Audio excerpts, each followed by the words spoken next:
2-year deal with a straight buy right now, but I just have to logistically set up the pathway to get it from A to B, and we're working on that right now. We'll have this done within the next 45 days. And it takes a lot of work. It really does. Yeah, and then you have a lot of processors like me, who our whole business model is, revolved around toll processing. John touched on it. There's such a gluttony of biomass in the market that farmers really don't have another option except for to maybe pursue this option of toll processing. And it is a good option. You can take it further down the value chain and at least, take your material from being in a flour down to oil. But the way I see it is that there's going to be so many skilled cultivators and so much biomass for the next couple of years, and really for the foreseeable future, as long as I can tell. And I believe that toll processing is going to be more and more popular, just because it's going to be really hard to get cash straight up for the crop. There's just a lot of variables that come into it as well too. You might get a batch that's good, and then the next bag might not be as good. So there's risk involved when you buy it outright. So it sounds like the primary difference on a toll is the farmers paying cash to the processor to process the material. Yeah. The split, there's not necessarily cash up front, and on a buy, the processor has the money and goes and buys it from the cultivator, and then the cultivator's out. So those are the big differences there. Right. So in the biomass, if you're selling raw biomass, for growers, that's more traditional commodity style, marketing. That maybe as a traditional grower of corn and soybeans, you're going to be most familiar with. One other thing on that. Yeah. There's also hybrid models where you can do splits plus toll. Like a lot of times, we get farmers that come in, they want to bring all their stuff into tinctures, or they want to bring them into gummies or some other product. So sometimes we can work out a deal with a favorable split. We'll take half the product and bring it to an end product. So those are some other hybrid models that are also available too. Okay, so I guess that would imply that it depends a little bit on your final end product that you're going for, and working and partnering with your processor really to come up with a amendable solution for everybody. Let's talk a little bit about the different types of extraction methods, the different type of equipment involved, what your company focuses on, and maybe why you chose that. Sure. So we do distillation, we do separations, we do extraction, and our extraction methods of choice essentially is CO2. A lot of the reasons that we do that is just because the oils that we get out are clinical grade. We typically take the terpenes off before we do any separations at all, and therefore we're preserving all those terpenes and using those in different streams, basically in formulation. The deal with CO2 is essentially that it doesn't have any residual chemicals in it. So the deal there is that no matter what you do, you're always going to have some residual chemicals if you use a chemical-based method to extract. There's always going to be some small amount in there, and you can always measure it. I'm an analytical chemist. We have a laboratory on site, and we measure very low levels of solvents. So we typically want to avoid those as a chemical contaminant, and so CO2 processing basically eliminates the risk of a chemical contaminant. So and it's preferred for any type of smoking, for example. If you're going to vape it, it's less risky if you have edibles, but a lot of for example, the denaturants that are allowed to be used within ethanol, you really can't remove them down to really extremely low levels. So that's the CO2 thing. Also, it's a very inexpensive method. If you look at the overall run rate of CO2 versus a chemical method, CO2 costs about 4 cents a pound. So it is really inexpensive. Your cost per gram to produce it is really low compared to like a butane or an ethanol, where you have losses of ethanol, and with those losses they really start to accumulate, and then as your operations get larger and larger, your variable costs go up and up. So we have some very good graphs and charts on our website. You can go and see, and you can compare A and B, and walk through it. But I encourage you all to model it out and make sure you understand the costs, you understand your losses, understand where all of your variable costs are coming from, because you might pay a little for equipment now, but you would be paying a high variable cost forever in the future, or as long as the lifetime of your equipment lasts. So that's something you need to consider, is basically the cost to produce. So, again, I'm a cannabis attorney. I've represented several extractors who are starting operations. I've represented clients who focus and select ethanol base. I've represented clients who select CO2 based, and in my mind, it's kind of a Chevy Ford discussion. Some people like it, some people don't. They have their preference. But I can tell you from my experience that going through the local permitting process, when you've got ethanol, you have more hoops to jump through on occupancy and fire rating, and you have fewer places that you can place it, and CO2 seems to be a faster implementation and easier in an urban area. That's my experience. Can I jump in just really quick? So with your CO2 processes, are you involving ethanol at any point in the steps along the way? Yeah, you can, or you don't have to though. Okay. And you can, as long as you use good clean ethanol, for example, pure absolute ethanol with no water in it, 200 proof. That doesn't carry, food grade does not carry those contaminants I'm talking about. I'm talking specifically about denatured ethanol. Sure. And the cost per barrel is about, it's much less. So Sure. that's why a lot of people are using it and then trying to remove the chemical contaminants. And when they're not able to do that, it ends up in their oils at safe levels. Sure. Yeah. Okay, and John? Yeah, I think just to echo the sentiments, we run CO2 right now. To echo the sentiment, it's great at separating terpenes from crude, and it's something that no other solvent can really compare to in that sense. We personally selected it just because it's lights out automation. So the other nice thing about CO2 is that machines can run without employees necessarily being in the room overnight. So you can get batch processing in 24 hours, and then cycle the machine, start it up again. That's personally why we selected as a starting solvent. But I think it also comes down to, like he said, what products you want on the back end. I think fresh frozen and some topics like lime resin are definitely better for propane, butane washes. We don't see a lot of that necessarily in the hemp industry right now. And ethanol is a great solvent for a bulk solution and getting down to a standard oil. But CO2, for the reason we selected it, was mainly for its terpene preservation. And it really just depends on how much biomass you have, how fast you need to move it, and kind of what end products you want to do. And then understanding the steps in the post lab that actually bring the blanket oil down to actually 80-90% distillate. So there's a lot of tricks in the post lab and on the raw extraction side to be aware of. Twofold for our selection was safety and the training package we got with the CO2 extractor that we have, and we take it to raw crude and winterization, and we use other sources for distillation. Yeah, so we run cryoethanol. I think that any solvent that you choose to use, it ultimately comes down to what are you trying to create. And once you have that question answered, you can try to reverse engineer from there.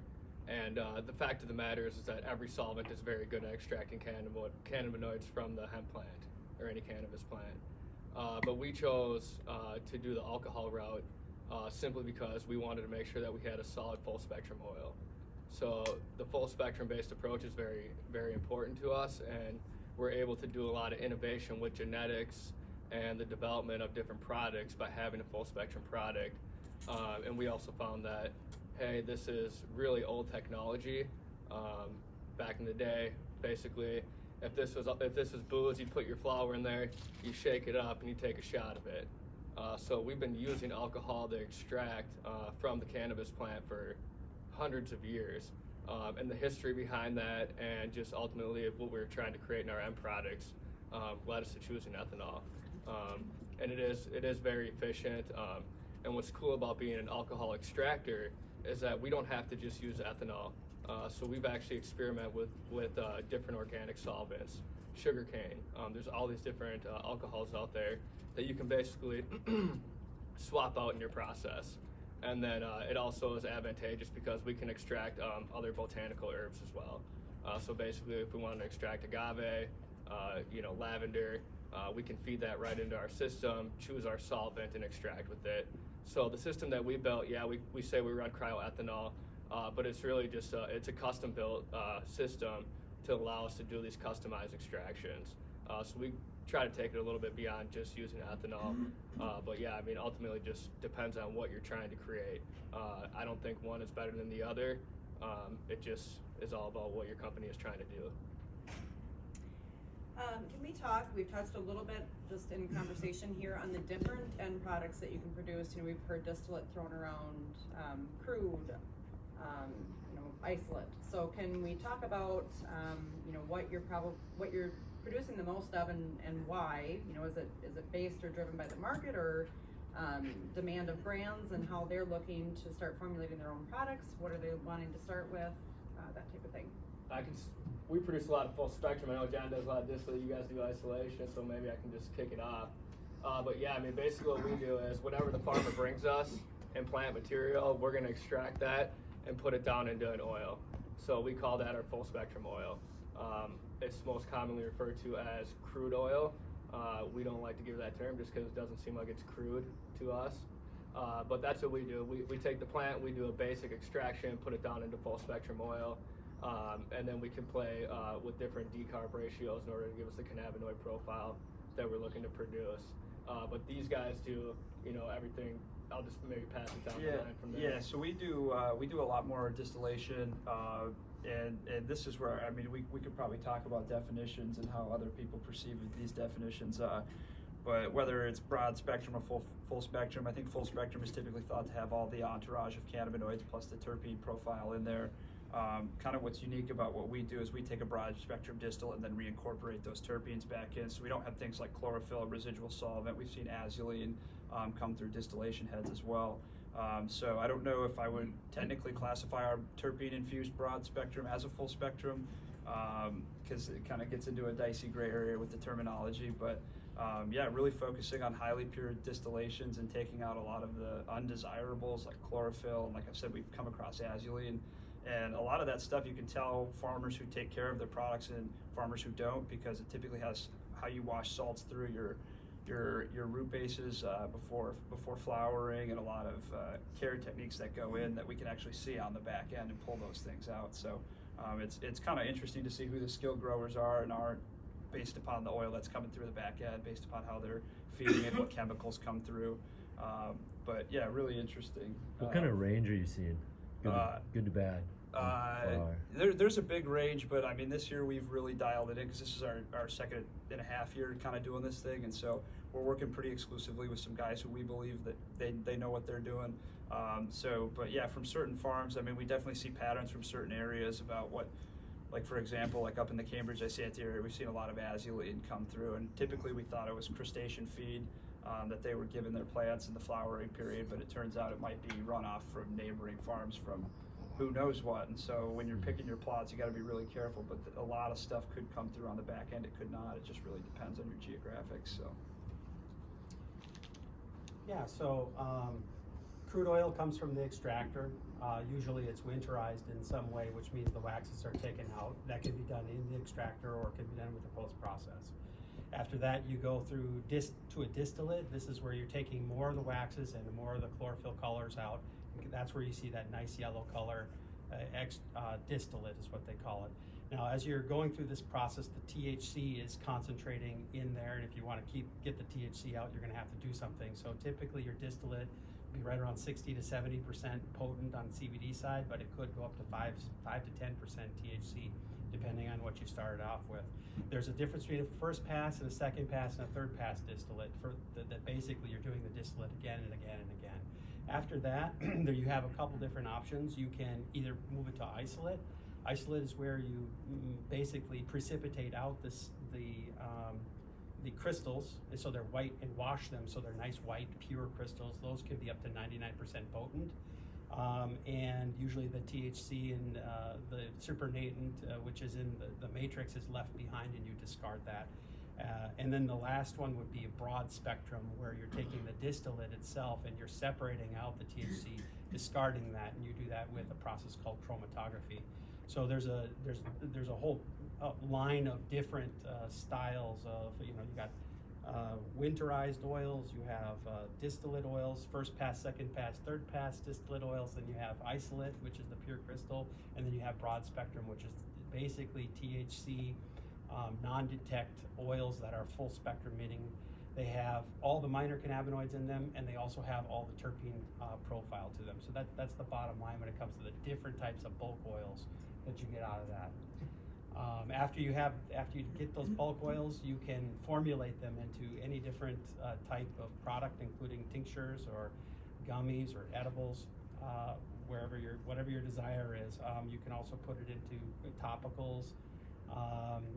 Some people put it into water soluble, for example. You probably want to use like an isolate, for example, in a water soluble, because it's just not, people don't like the terpene taste in like a water type of drink.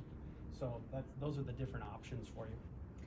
So it's no wonder that there is some confusion about products and what is the best one to make. Obviously, it takes a lot of planning and understanding, and again, partnering and talking with your processor to understand where you're going to head. Stephen, I'm going to save questions for the end. Okay, I'm going to work through a few more things.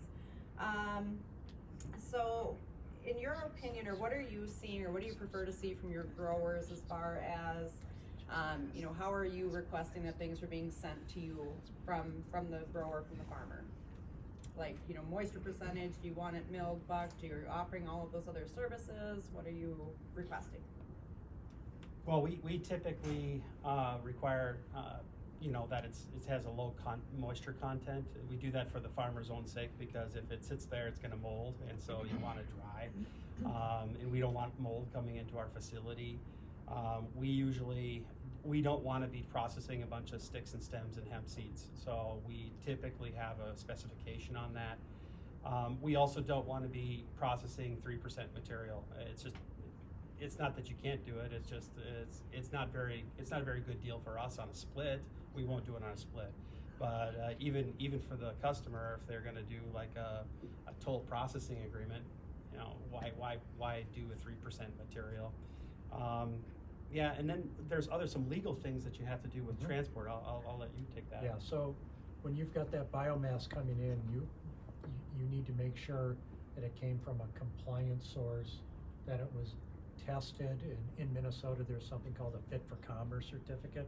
Other states don't necessarily have that same terminology, but you want to know that it was grown by a cultivator who was licensed under state law, that it was properly tested under state law, and that there's a chain of title on the material that's sent with the material that comes to you, so that when it's in your facility, you can demonstrate to law enforcement that it is actually lawful hemp grown under the 2018 Farm Bill or the 2014 Farm Bill. It is not marijuana disguised as hemp. The specs get really important on that stuff, because the quality of biomass coming in beyond a legal perspective, when I'm doing biomass contracts for my clients, we need to protect the processor primarily from getting material that doesn't meet specifications, and you can lose a lot of money real quickly trying to, if you buy the material and it doesn't live up to the expectations that you designed, or that you actually get it in, you don't test it, and you start running it, you find out it's 3%, and you lose money on the deal. Yeah, kind of to echo that sentiment, we developed an internal processing procedure for any order that's coming in. It's a chain of custody that comes with the product coming in, and it follows the product that goes out. And so, like Ed said, it's really about developing documentation so that if law enforcement is coming in, we have a file to refer to for the processes that came in and out. And even to piggyback off preparation for CO2 material, a lot of times we see people trying to pass off sticks and stems as I'm bringing you this much weight and I expect this much oil, but when it actually comes down to preparing that material, we typically can see a 5 to 10 pound loss in just sifting and prepping that for extraction. And so it's about being realistic about what's in the bag, and also realizing that when you have compliance tests, typically the state's coming out, and I know there's questions about their sampling procedures as well, but also we like to take samples before stuff comes in, especially on splits, to make sure that we're getting a good deal out of it. Because if we're running 3% for 24 hours or 10% for 24 hours, it's really the same amount of work, but we're just losing that much efficiency. And so really making sure that we're not getting bamboozled coming in. And I think that's the apprehension on the processing side, is I think deals have gone sideways where people think they're getting one thing and then they're not. And so I think that there's a lot of hesitation around processors buying material outright for that exact reason. Well, because we self-extract, we dry down to 10% hang dry, and then we do shred or mill. We have millers, and we do seine after we extract, because you will get some biomass, flower and stem in there, but we do seine it, so the granulation is it looks good, it's tight, before we load it into our vessels to extract. 10% is a good window for moisture. Yeah, we have specifications and SOP built out, exactly what we're looking for. We'd prefer everything to show up, in an airtight container, dried, ground, and looking good. And there's a lot of, growers out there that don't really understand that, hey, you got to get it out of the field, dried and shucked, and getting it dried is the most important part. But also getting it ground is also very important for extraction. It's often forgotten, but when you get in the extraction lab, basically, if you can have ground material, it's just much more efficient. You're able to do your rinses a lot quicker.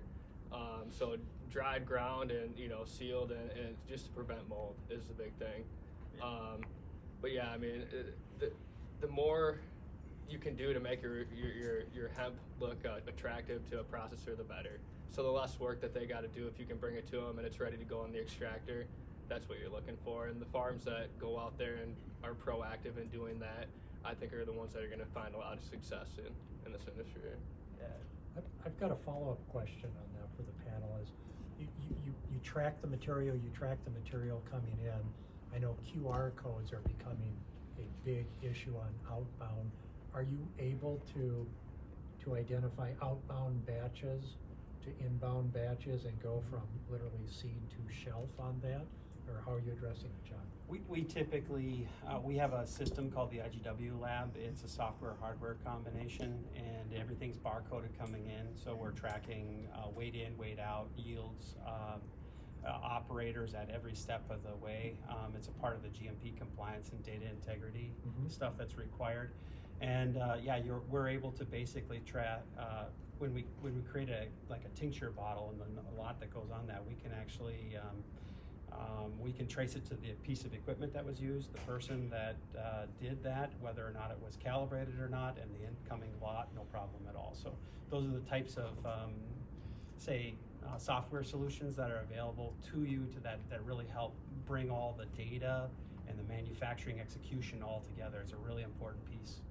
Yeah, and we're actually in the development of just adding cultivation in the last month. We're now adding a new system that tracks everything from cultivation to the end product, as opposed to the system we were using before, which just tracking other people's biomass that we bring in inventory and then tracking that to final products. So we're completely revamping the system right now to accommodate our vertical growth and the step in that business direction. And so it's going to be it's an immense amount of work, and it takes time to implement it and get everything up to speed, but it's going to be critical for any processor operating in the space, especially after this year, to be able to track that stuff and know just from a liability and compliance standpoint. Okay, I'm gonna jump in here because I want to have a few minutes at the end here for questions. So